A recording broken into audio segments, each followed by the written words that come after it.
तो देखो second wave के लिए तो हमने बहुत ज्यादा लापरवाही कर दी, लेकिन अब थर्ड वेव आने वाली है। साइंटिफिक एडवाइजर के विजय राघवन ने यह बोला है कि थर्ड वेव इज इनएविटेबल। वो था ना उसका डायलॉग थेनोस का कि अनहोनी हूं मैं, ऐसे ही थर्ड वेव बोलते हुए आएगी, अनहोनी हूं मैं, आई एम इनएविटेबल, जिसको अवॉइड ही नहीं किया जा सकता। कब आएगी पता नहीं, टाइमिंग सभी पता नहीं, अभी तो सेकेंड वेव ही है। कुछ राज्यों में हालांकि थर्ड क्या फोर्थ वेव भी आ चुकी है। तो विजय राघवन ने यह बोला है कि थर्ड वेव अवॉइड भी कर सकते हैं हम, ऐसे ही नहीं उन्होंने खाली डरा के छोड़ दिया, उन्होंने कहा हम इसको बिल्कुल अवॉइड कर सकते हैं। सेकेंड वेव में जो लापरवाहियां बरती थी वो ना बरते बस, और अब हम नहीं बरतेंगे, क्योंकि सेकेंड वेव में दोस्तों समझ लीजिए घर के घर उजड़ गए हैं। तो थर्ड वेव में लापरवाही तो हम नहीं बरत सकते, हमको स्ट्रॉन्ग मेजर्स लेने होंगे। ओके, लोकल एडमिनिस्ट्रेशंस और हॉस्पिटल को साथ में आना पड़ेगा, और अब इंफ्रास्ट्रक्चर को रैंप अप करना शुरू भी कर दिया। सेकेंड वेव में सब कलई खुल गई, सब पता चल गया कि हमारी तैयारी कैसी है।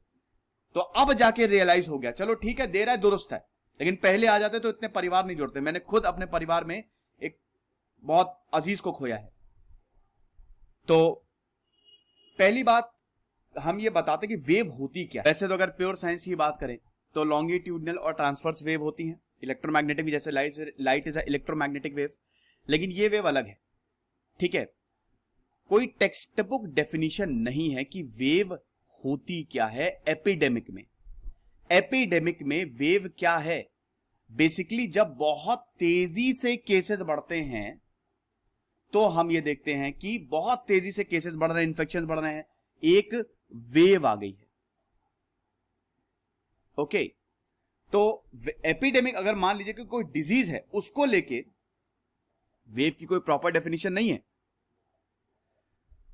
अब कर्व दिखाता है, हम कर्व देखते हैं, अभी देखिए कर्व फ्लैट हो रहा है, मतलब नीचे आ रहा है। अगर लोग इन्फेक्ट हो रहे हैं तेजी से तो कर्व ऊपर जाएगा, यानी कि वेव बहुत तगड़ी है।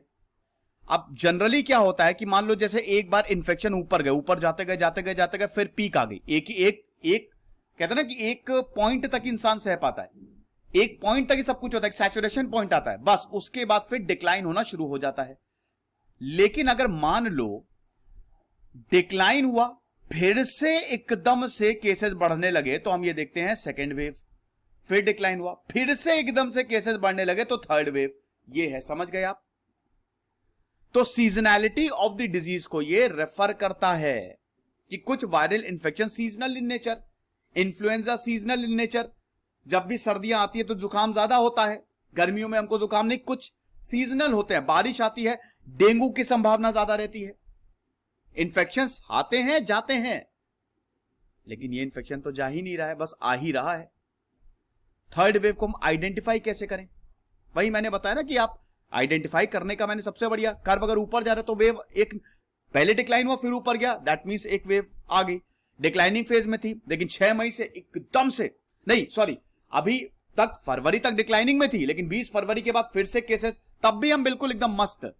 इलेक्शन हो रहे हैं, मुझे आज भी याद है, आज भी क्या याद है, मतलब 19 अप्रैल को वो मैं मूवमेंट नहीं भूल सकता। मैं एक लेक्चर कर रहा था, उसकी तैयारी कर रहा था, तो मैं अपने सोर्सेज इकट्ठा कर रहा था, काफी आर्टिकल्स पढ़ रहा था और किताब थोड़ी देख रहा था कि क्या है। अब उसी वक्त न्यूज आती है कि हाईकोर्ट ने ये बोला, इलाहाबाद हाईकोर्ट ने यूपी में ये बोला कि 6 डिस्ट्रिक्ट में लॉकडाउन लगा दो 25 तक। मैं बहुत खुश था उस समय लॉकडाउन की वाकई जरूरत थी, हम चीजों को कंट्रोल कर सकते थे, लेकिन ये हुआ नहीं। क्यों? क्योंकि उस समय पंचायत इलेक्शन थे और वो लॉकडाउन बाद में लगा, अब जाके लगा लॉकडाउन। और अगर उसी समय लॉकडाउन लगा दिया जाता तो केसेस काफी कम हो जाते, बहुत लोगों की हो सकता है जाने भी नहीं जाती। तो आप ये समझिए कि फरवरी से शुरू हुआ है, ऊपर जाता जा रहा है, मार्च में भी ऊपर गया, अप्रैल में तो भयानक ऊपर गया, अब पीक आ गई है, अच्छी बात है। और अब भैया यूपी में भी, लखनऊ में भी केसेस कम हो रहे हैं, ये और अच्छी बात है। 4 लाख से आधे से ज्यादा कम हो गए, 2.6 लाख पे आ गए। हालांकि इसका ये भी है कि हम, बहुत लोग ये बोल रहे हैं सर टेस्टिंग कम हो रही है, टेस्टिंग कम हो रही है, लेकिन दोस्तों हर जगह केसेस कम आ रहे हैं, पीक आती ही आती है एक ना एक टाइम पे। अब कितना वैक्सीनेशन भी तो पैरेलली शुरू हो रहा है ना, और यही मैथमेटिकल मॉडल्स ने भी सजेस्ट किया था कि पीक आएगी और फिर एकदम से केसेस नीचे जाएंगे। तो 32 लाख केसेस या 37 लाख केसेस के बाद, एक्टिव केसेस के बाद अब नीचे जाएंगे, जो ट्रेंड है वो नीचे जाएगा। लेकिन वही, अब ये नीचे जाएगा, अब दोबारा ऊपर ना जाए, वरना तीसरा वेव आ जाएगा। कुछ दिनों बाद, कुछ हफ्तों बाद अगर दोबारा ग्राफ ऊपर गया तो फिर तीसरी वेव आ जाएगी। कुछ जगह तो दोस्तों हमने, जैसे दिल्ली में तो दोस्तों 4 वेव एक्सपीरियंस किया, पहले ऊपर गए फिर नीचे आए, फिर ऊपर गए फिर नीचे आए। ऐसे ही राजस्थान, एमपी ने भी जो वेव्स है, मतलब वहां पे 3 वेव ऑलरेडी आ चुकी हैं। समझ गए ना? वेव का कंसेप्ट मैंने आपको समझा दिया, इसमें कोई भी प्रॉब्लम होनी तो नहीं चाहिए। लोकल सर्जेस होती रहेंगी, ये आप मान के चलिए। हम वेव्स को नहीं रोक सकते, वो आएंगी, लोकल सर्जेस होंगी। आप कब तक, कहां तक लोगों को, ज्योग्राफी पे डिपेंड करता है, कहां तक लोगों को अवेयर करेंगे, कहां तक फैसिलिटी। अभी भारत डेवलपिंग फेज में है, तमिलनाडु, आंध्र प्रदेश में भी यही हो रहा है। इनफैक्ट महाराष्ट्र में तो जैसा था वैसे अब जाके केसेस कम हो रहे हैं। तो लोकलाइज्ड सर्चेस हमको देखने को मिलेंगी, लेकिन कलेक्टिवली हमको इसको कंट्रोल करना है ना। अब क्या तीसरी वेव स्ट्रांग होगी? पता नहीं। वैसे यह बोला जा रहा है कि तीसरी वेव सेकंड से भी ज्यादा खतरनाक होगी। हालांकि ये हम प्रेडिक्ट नहीं कर सकते। देखो, वैसे तो फर्स्ट वेव से जो सेकंड वेव आती है, जो फ्रेश वेव आती है, वो पिछली से कमजोर होती है। लेकिन यहां उल्टा हो रहा है, यहां उल्टा हो रहा है, क्योंकि वायरस म्यूटेट हो रहा है, इतनी तेजी से फैल रहा है कि अगली वेव, और फिर उसके बाद हमारा जो कोविड एप्रोप्रिएट बिहेवियर है, बहुत बेकार है, बहुत ही रद्दी है, हमने उसको फॉलो ही नहीं किया। लेकिन मेरा मानना यह है कि तीसरी वेव स्ट्रांग नहीं होगी, और शायद तीसरी वेव आए भी ना।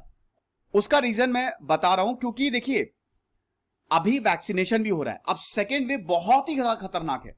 देखो बेटा, हुआ क्या है पहले आप समझो, लाइन से समझो। सेकेंड वेव जो है वो फर्स्ट से कमजोर होती, थर्ड वेव सेकेंड से, यानी कि कमजोर होनी चाहिए ना सेकेंड वेव इतनी। यही हमारी बहुत बड़ी गलती हो गई। हम क्या सोच के बैठ गए? हम ये सोच के बैठ गए कि पहली वेव आ गई सितंबर में, भारत में खत्म। अब देखिए, इसका रीजन कोई बता ही नहीं पाया कि फर्स्ट वेव गई क्यों। पहली जो वेव, जब कोरोना पिछले साल फैला, सितंबर में खत्म हो गया, पूरा कंट्रोल में आ गया। ये कोई भी नहीं बता पाया कि पहली वेव गई क्यों। अभी तक इसका कोई ठोस जवाब नहीं मिला। लेकिन जो भी हुआ अच्छा हुआ, हमने कोरोना को कंट्रोल कर लिया। अब हमको ये लगा सब कुछ बढ़िया, हम इतना गजब ब्रांडिंग मैच करवा दिए, कुंभ लगवा दिया, और यहां बहुत सारी चीजें करवा दी, जिसकी वजह से कोरोना बहुत तेजी से फैला।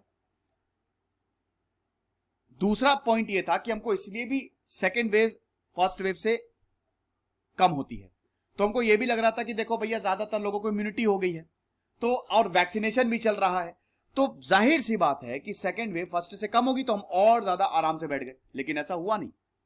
भारत के केस में बिल्कुल उल्टा हुआ है। सेकेंड वेव फर्स्ट से 10, 20, 40 गुना ज्यादा खतरनाक आई है। इसका रीजन क्या है? इसका रीजन ये, पहले तो वायरस म्यूटेट कर गया है ना, और म्यूटेशन आपकी इम्यूनिटी को, मेरे जानने में खुद दोस्तों 3-4 लोग ऐसे जिनको दूसरी बार कोरोना हुआ, एक बार हो गया, दूसरी बार हुआ, क्योंकि ये नया वेरिएंट है ना, ये आपकी इम्यूनिटी को इन्वेड कर सकता है। फिर ये भी नहीं पता कि आपको नेचुरल इम्यूनिटी कब तक मिलती है। ये भी एक दिक्कत है कि कब तक आप जाके सुरक्षित रहेंगे। लेकिन अभी क्या हो रहा है? अभी वैक्सीनेशन फुल ऑन है, दिसंबर तक हम वैक्सीनेट हो जाएंगे, तो तीसरी वेव के खतरनाक होने के चांसेस कम है। उसका एक रीजन ये भी है कि सेकेंड वेव, जैसे फर्स्ट वेव में हम बिल्कुल एकदम बोला कि चलो नहीं आएगा सेकेंड वेव, लेकिन सेकेंड वेव में हालत खराब हो गई है। तो अब हम मास्क ज्यादा लगा रहे हैं, और अब हम ज्यादा एहतियात बरत रहे हैं। हमको पता है कि एक लापरवाही हमने की तो बर्बाद हो जाएंगे। लोग 2-2 मास्क लगा रहे हैं, और लगाना भी चाहिए। अब जब मैं किसी से मिल रहा हूं, जा रहा हूं अगर बाहर कोई सामान लेने, तब मुझे सब मास्क लगाए हुए दिखते हैं। ठीक है, तो इसीलिए थर्ड वेव का आना, और फिर वैक्सीनेशन, और भी बहुत लोगों को कोरोना हुआ, इम्यूनिटी डेवलप हुई। थर्ड वेव हो सकता है इतनी स्ट्रांग ना हो, लेकिन हम कुछ कह नहीं सकते। यहां पे साइंटिस्ट बोल रहे हैं कि हो सकता है कि थर्ड वेव स्ट्रांग हो। क्या होगा हालांकि वो देखेंगे, लेकिन क्या ये इनएविटेबल है? इनएविटेबल क्या? इसको देखिए, पॉसिबिलिटी है। इनएविटेबल ऐसा नहीं कि आएगी ही आएगी। टाइम, देखिए, अगर हमने सब कुछ बढ़िया तरीके से फॉलो किया तो हम इसको अवॉइड कर सकते हैं, और शायद दोबारा आए ही ना। लेकिन अगर हमने फॉलो नहीं किया